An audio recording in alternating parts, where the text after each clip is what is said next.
Would this be a wise move for the New England Patriots? Let's talk about it. My name is Aaron on the Daily Patriots content. Don't miss out. All you got to do, ladies and gentlemen, subscribe button, notification bell, hit the like button as well. I think we have the July giveaway down below.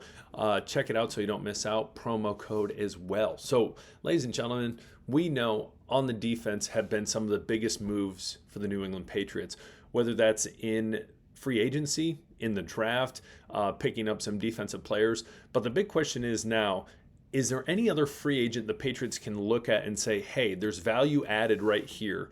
Let's take a chance on this. Let's take a chance on this into training camp, into preseason, into the season. My question is, would that be worth it? Would that be worth it for the Patriots to do? So my question for you, should the Patriots go out and look for any more free agents and bring them on the team? Obviously, they would probably have to look around, maybe, drop a person here or there. But do you think there's someone out there in free agency right now that the Patriots should go get? If so, comment below. Let me hear from you. Now, specifically, Stephon Gilmore, ya guy. You remember him, New England Patriot, Super Bowl champion, the year, probably one of the least offensive Super Bowls I've ever seen in my life. Patriots Rams. Obviously, Jared Goff going down now with the Lions, but that's beside the point.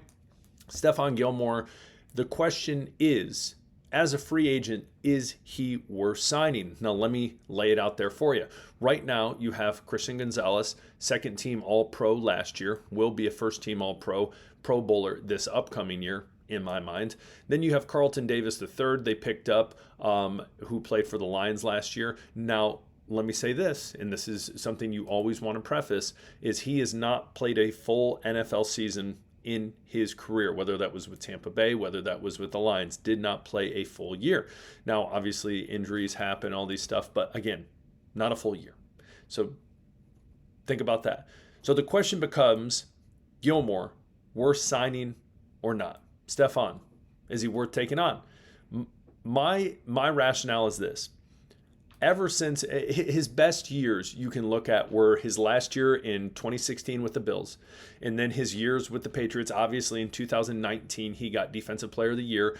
He had a 5-time Pro Bowl, 2-time First Team All-Pro, has a lot of accolades. At his best, he was a great cornerback. But his play has declined significantly, being 34 years old. Now, his time with the Vikings this past season was not ideal. His Pro Football Focus score incredibly low, not great. So the question would become, if he came on the Patriots, one, he wouldn't start. He would be essentially a piece on the team that's hey, you're a safety valve. Hey, we have you here because Carlton Davis, we got you as a backup. That's the biggest thing. We have you here as a backup. You're going to be playing the bench. You will be on the bench. Now, Gilmore has already said, hey, I still want to play. I still love the game, but I need to pick the right situation for me. And I would tell you, I don't think the right situation is with the Patriots. If his goal is to start, I don't think it's with the Patriots. Now, if he got signed, I think he would probably be around veteran minimum, probably a little more above that. I did not go look and see how much he made with the Minnesota Vikings. But again, rough year last year. I understand why they have not re-signed him. So the question becomes this. Would Stephon Gilmore be worth signing for the New England Patriots? I lean towards no. The big reason, he's on a decline. He's at the end of his career. He would be sitting the bench. We already have guys like Austin, Dial, and Bolden who are young, some would say up-and-coming guys with a lot of potential that can and showed promise at times last year, more out of Austin and Bolden as opposed to Marcellus Dial, but have shown promise and that can come in and can play. So do we want to develop those guys, or do we want to bring in a guy who is well past his glory days, though everyone is thankful that he was a Patriot at some point in his life, and in those really his best years, as we've said already. Do we want to bring him back in just to take a spot on the bench and potentially take more time from these young players if they get in? I don't know. My question to you is Is he worth bringing on the Patriots? Again, I lean towards no. I'm not the GM, obviously. I'm a PE teacher. I'm not Mike Vrabel.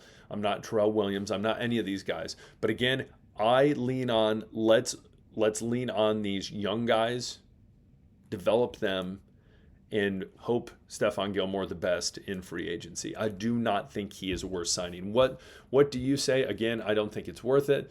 Some people might disagree. Comment below. He's past his prime. A lot of other younger guys, a lot of potential there. Worth that. I lean that way more than I lean Stephon Gilmore. What says you? Comment below. Next up, player Trayveon Williams. You may know who Trayveon Williams is. You may have no idea that he's even on the team. Right now, he is one of the running backs on the team. And the big question is, does he make the team? I'm going to tell you very straightforward, he is not making the team. You might say, Aaron, well, why is he not going to make the team? Who says you know everything? Well, let me tell you this. He has played 6 years in the NFL, all for the Cincinnati Bengals. 6th round pick to the Bengals. Played there his whole time. He has had in that time 307 rushing yards. He has not had a single TD. And last year, he did not get a single carry. He was behind Brown and Moss in Cincinnati. Did not get a single carry, but he did play all 17 games on special teams. Now, sure, he's probably a solid special teams player that contribute there. But let's already break down our running back room. You have Ramondre Stevenson. You have Trayveon Henderson out of Ohio State, the big dog. That they really coveted, really wanted, did not trade out of that spot when they could have. They had 2 different offers. They didn't because that's how much they valued Henderson. And then they have Antonio Gibson.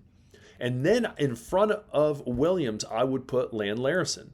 Lan Larison, I think, will be a guy, if he makes the team, will be have a better chance of potentially getting out on offense, whether that's carries, catching out of the backfield. But I think he can contribute greatly on special teams. Trayveon Williams, they've already seen his film in the NFL from the Bengals. Lan Larison has a much higher ceiling, kind of like what we're talking about with Gilmore and then all these other younger quarterbacks. Gilmore has had his time. He's past his prime. A lot of these guys have not hit their prime yet. They're still rising. They're still developing. They're still getting better. I think Williams he's gone. I think he'll probably be gone.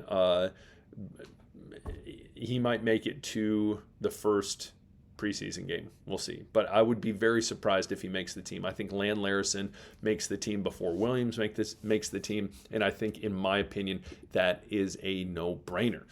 What says you, though? Trayveon Williams. And you also have to remember Terrell Jennings. Terrell Jennings, though he was on the practice squad a little bit last year, was on the team on the actual 53-man roster. Believe he got a handful of carries. Correct me if I'm wrong there. But he had more carries last year than Trayveon Williams did. And Trayveon Williams, you argue, with that backfield he was in, since Joe Mixon went to the Texans, not getting a single carry is kind of rough. It's kind of rough on the Bengals. So anyways, what do you think? Trayveon Williams, Stephon Gilmore. What are your thoughts? Comment below. Would love to hear them. We'll talk later. I hope you had a great 4th of July. I did. Didn't put out a video. Spend time with family, with friends. Blow up fireworks, but not your fingers. That wouldn't be ideal. If you're watching this and you blow off your fingers, I'm sorry. This is an awkward moment. I hope all is well with you. Anyways, we will talk later. Appreciate you guys. Peace.